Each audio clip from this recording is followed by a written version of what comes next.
I mean, we often say like our platform is most successful. We call it. This is going to sound corny, but we call it Thrive Island. Like, so we Okay. have this. Our mission at KickUp is to help every educator thrive throughout their career. Mhm. And there are some districts who are using our three products in a way that really does facilitate that. Like a district that saw a huge improvement in their lowest performing schools, and they tied it back to their use of our platform and how they were using the three products together. The only reason, or the main reason it was so successful was not just because the software was easy to use, but because the CAO got the right people in the room to have the right conversations about the data that was in our system. And so yeah, I want to be able to facilitate and have more of those conversations, but it requires a partnership with a leader in a district who wants to be able to and can bring together the right people. Got it. Hello, everyone, and welcome to the Business of Learning podcast. My name is Joao Camargo, and my guest here today is Jeremy Rogoff, who is a co-founder and CEO of KickUp. Jeremy, thank you so much for being here, and welcome to the podcast. Thanks for having me, Joe. I'm excited. I'm excited as well, and it's a different. Your guys' company is a bit of a different tool, platform, software, we'll get into it, than most companies that I've spoken with. So I'm excited for you to just share to everyone a little bit more about who you guys are, who you help, and any other context that you want to share about the business. Yeah, sure. So my background, I'm a former educator. I taught high school algebra and Spanish. And I've always felt like the biggest thing for me as a teacher was how can I be most successful in the classroom? And that's also what the research shows, that a teacher makes the single biggest difference when it comes to student learning. And so at KickUp, our mission is to help every educator thrive throughout their career. And the way that we do that is we provide a platform for school districts to track and understand the impact of the professional development that teachers receive. So think of this broadly as, teacher training, but also teacher coaching and mentoring, all the informal time that teachers spend learning. Is that actually paying off in the classroom? And are they seeing a shift in teacher practice? For us, that is the biggest question, because if you can improve teacher practice, that's the biggest lever we have for improving student learning. And so our question becomes, how do we help the people who are helping teachers grow be more successful? That's awesome. And I find that so cool because there's two things that come to mind. One is there is now clarity for these teachers to, or the entire school system to now understand, okay, this is what's working really well. This is not working, what's working so well. We model and pursue all the winning scenarios. And then for the ones that are not so great or are not giving the results that we want, then it's very clear for us. We can always take that action. But secondly, the thought that came to mind to me is I can always remember, and I'm sure this is the case for you, like 1, 2, maybe 3 teachers that really stand out to me.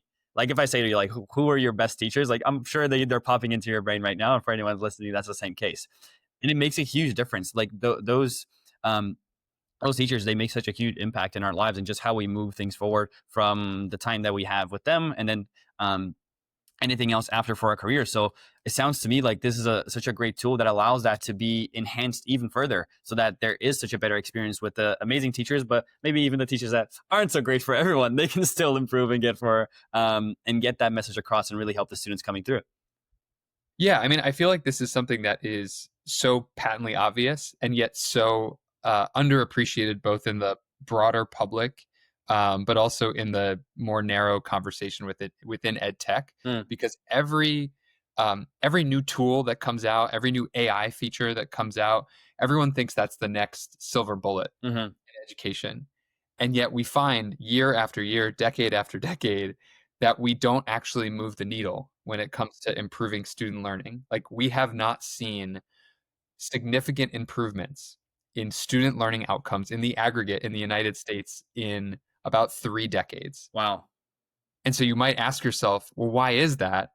And my proposition, and I think what the research shows, is that it just goes back to, do you have a great teacher in the classroom? That's it. Do you have a great teacher in the classroom? And so our view is we should be orienting everything that we do in EdTech, in education, in K-12, around how do we help get a great teacher in every classroom. That's interesting. What do you think is the biggest, I wouldn't call it a mistake, but maybe some of the I'll use the word mistake, but don't take it as a huge actual like, oh, this is not what's supposed to be done. But what do you think are some of the methodologies that schools and teachers or leaders are teaching to these teachers that doesn't allow them to really fulfill their potential in helping the students in the most optimal way possible? Well, I don't think it's necessarily the fault of any one school district administrator, superintendents. All of the folks in K-12 have a really hard job. Mhm, And I mhm, think we in the public don't necessarily appreciate how hard of a job it is to be a teacher, how hard it is to be a principal, mhm, and how under-resourced many teachers and principals are. And so that's kind of like step number one is mhm, how do we make sure that principals and teachers, that those to me are the key actors in a school, right?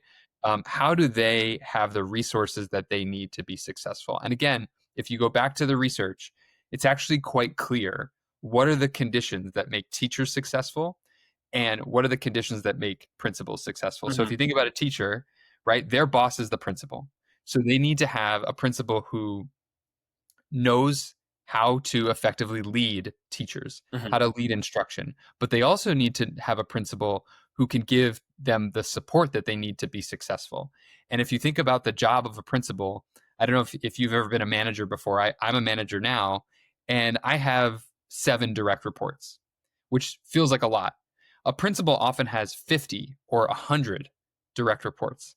So imagine having to do performance management, having to train and coach and mhm, mentor mhm, a teacher when you have 50 or 100 teachers that you are ultimately accountable for, not only accountable for their career growth, but ultimately accountable for the students that are in their classroom.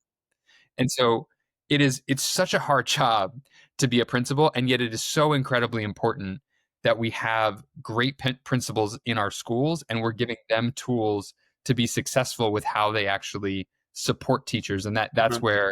that's where our work at KickUp comes Hmm. in. Yeah, that's awesome because it's almost like that the saying that if you have so many different priorities. I think I've seen so many analogies and examples of like having different cups. Let's say for you and me and someone else, we have 5 to 10 different reports. So like each of these cups has like a little bit filled to it.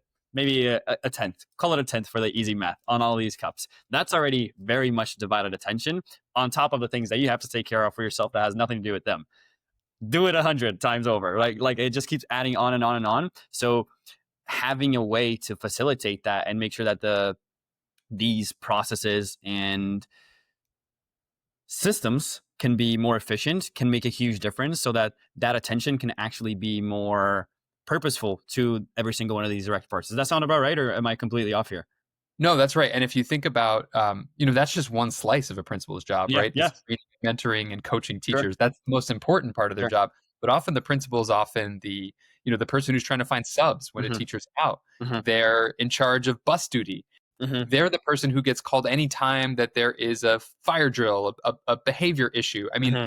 Hmm. again, principals have like 10 or 15 jobs, Hmm. but if you hone in on the most important job, it's what we call instructional leadership. It is training, supporting, mentoring teachers. Hmm. And then if you drill deeper into what is the reality of instructional leadership, that a lot of how principals spend their time in instructional leadership, we found it's this paradox. They want to support teachers, they want to be coaching them, mentoring them, but so much of their time in instructional leadership is spent on, frankly, paperwork, on Hmm. compliance, on making sure that they've conducted a certain number of observations of teachers, or they've documented, the teachers who are struggling, they have a lot of documentation for where those teachers are. Hmm. And what that means is that they often can't spend their time or they don't spend their time on the teachers who need it most. For example, new teachers. Like new teachers, the average amount of time a new teacher spends in the career of education is between 3 and 5 years.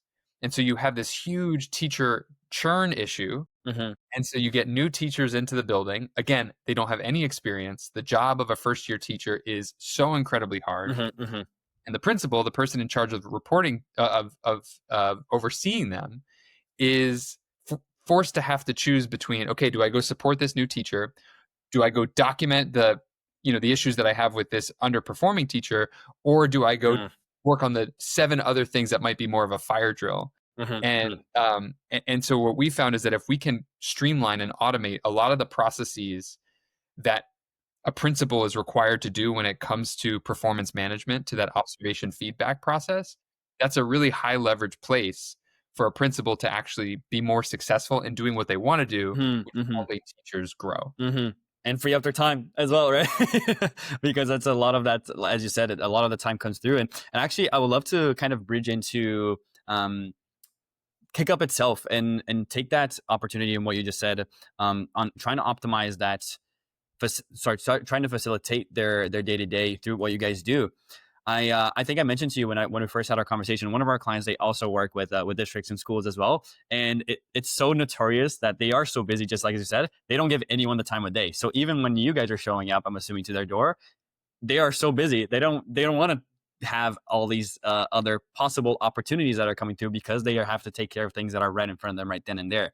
Do you find that that's a challenge in growing the company, but also being able to scale the impact and helping a lot more of these districts, a lot more of these schools, and consequently the kids on the further side of that? Has that been also a challenge in growing KickUp, in finding the opportunity to have a lot more of these conversations because of them having such a small bandwidth to deal with anything else? Yeah, I mean, finding the mind share of any school district administrator, principal, or even teacher is the hardest thing for an ed tech company, I think. Um, and a lot of ed tech companies don't appreciate, again, the reality of what it means to be an educator. And so, one of the things that I think we benefit from is that we have a lot of people on our team at KickUp who have been both classroom educators, but they've also been school and district leaders.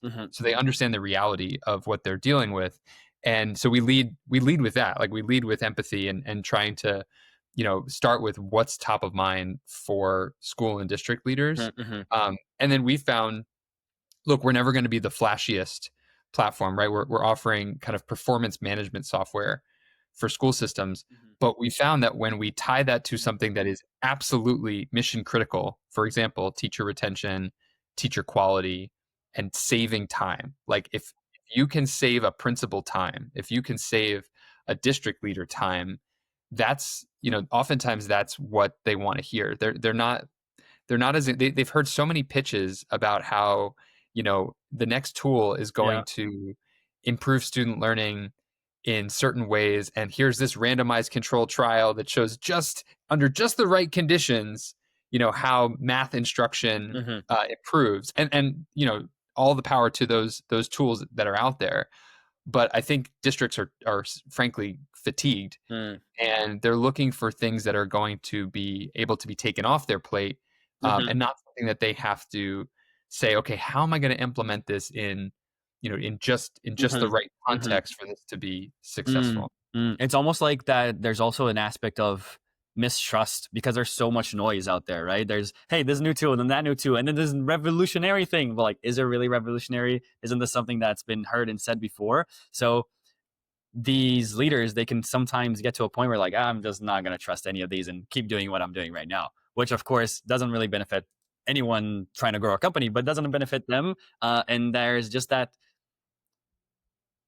gentle, humble ignorance on their part of what could actually on all the things that they can do to improve the execution of their day to day.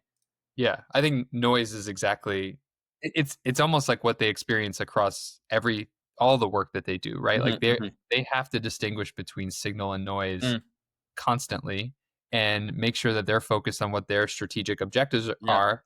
And then they open their inbox and they're getting absolutely peppered by companies like ours saying how we're the best next thing to help their school and their district. So I can totally relate to why they are so fatigued. Interesting. And it's also funny because you were in their shoes like a while back, right? So it's like a full circle moment for you to now be on the other side of those things as well. And I love to ask a question, Jeremy, here that I ask almost every single guest on the podcast. And I think it's just a really great question to take off any of the ceiling or the caps of thinking and really get you to go anywhere you want here. So here's the question, which is this. Let's say you had a magic wand and you could just wave this amazing, phenomenal wand and it could just solve one challenge, one obstacle, one hurdle, whatever you like to call it. in KickUp, in your company, that would allow you to hit all your impact goals, of course, with helping more kids, more teachers, more schools, more districts, but also grow the company, grow the revenue, all your client acquisition goals, your targets that you have for the company itself. I think as business owners, we oftentimes have so many different priorities, just as we've been talking about in this whole conversation, right? And it's tough to see which ones are the best, highest leverage activity.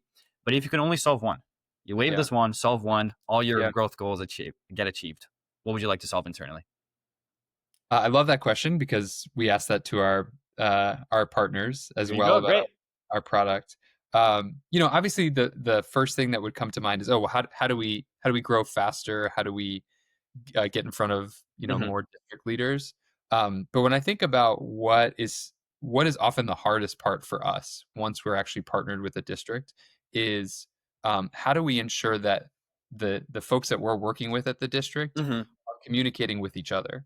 And so I think if I had a magic Hmm. wand, it would be that um, we could almost have a boardroom or a cabinet room of the right people in a district to speak to at the same time. Hmm.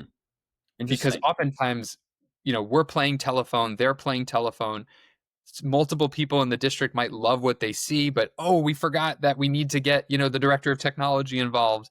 And they want to, but again, they have so many fires that they're putting out. Hmm. So if I Hmm. can snap my fingers and say, all right, you're interested in KickUp, or you're an existing partner and you're using KickUp, and we want to show how you can expand the usage of KickUp.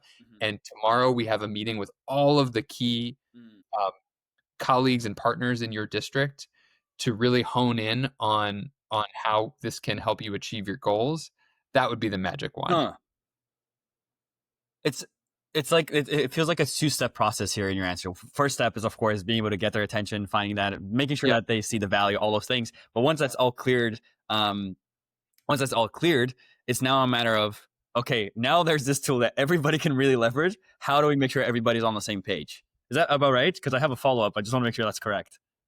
Yeah, I mean, we often say like our platform is most successful. We call it. This is going to sound corny, but we call it Thrive Island. Like, so we have this. Our mission at KickUp is to help every educator thrive throughout their career, Hmm. and there are some districts who are using our three products in a way that really does facilitate Hmm. that. Like, Hmm. a district that saw a huge improvement in their lowest performing schools, and they tied it back to their use of our platform and Hmm. how they were using the three products together. Hmm. The only reason, or the main reason it was so successful, was not just because the software was easy to use, Hmm. but because the CAO got the right people in the room to have the right Hmm. conversations Got it. about the data that was in our system. Mm, mm, And so yeah, I want to be able to facilitate and have more of those conversations, but it requires a partnership with a leader in a district who mm. wants to be able to and can bring together the right people. Oh, got it. Yeah, that was going to be my follow up. What's that hurdle? Because I always like to ask the question, and sometimes, okay, what can you guys do to overcome that? But that's my answer right there. So it's really a matter of being able to have that one, maybe two leaders in which you guys such a great relationship with, that they can drive things internally to make sure that everybody's on the same page, everybody's following the process, and everyone can use um, those three avenues in the best way possible concurrently. Yeah. Oh, Yeah, makes a lot exactly. of And sense. they see the bigger picture, right? Like, our product can save time, but it can also really help to connect the dots Mhm, between mhm. all the investments that a district is making in their professional learning and what's actually happening in classrooms. Yeah, And that's like the more strategic conversation that often drives the most value, but is the hardest conversation to have, simply because we just have to have the right people in the room. yeah, that's true. And I think so many businesses and not businesses, but all organizations in general, there's such an overwhelm of data now that if you just have data and nothing, no good way of utilizing it, it's like, okay, then you just have a bunch of numbers, a bunch of things that are kind of useless. But if you're able to funnel that into the right directions, then it makes a huge, huge difference. So that's really awesome. Thank you for your answer there.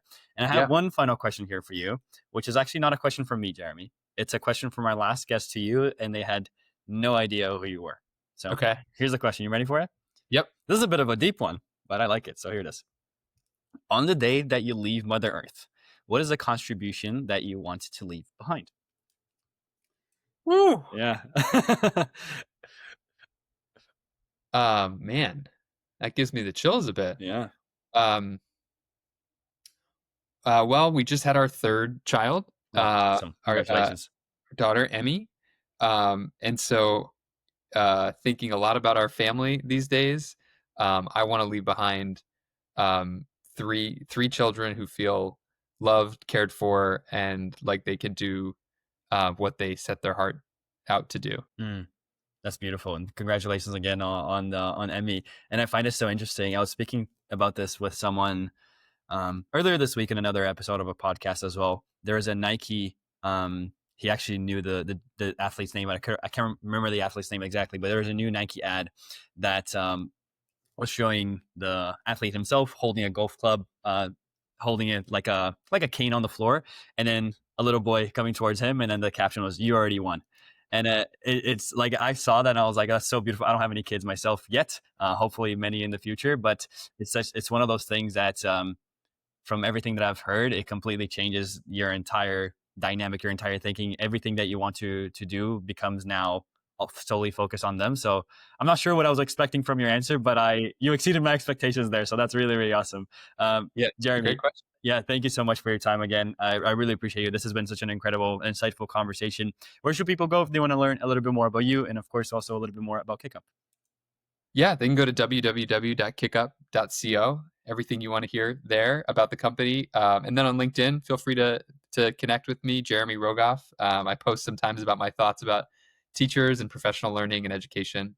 Those are the two best places. Amazing. I will, of course, leave everything down below here in the description if you're listening and you want to check that out. And if you enjoyed this conversation, this episode, you want to hear more conversations like this, please hit the subscribe button and I will see you on the next episode. Jeremy, thanks again for your time. Thanks, y'all.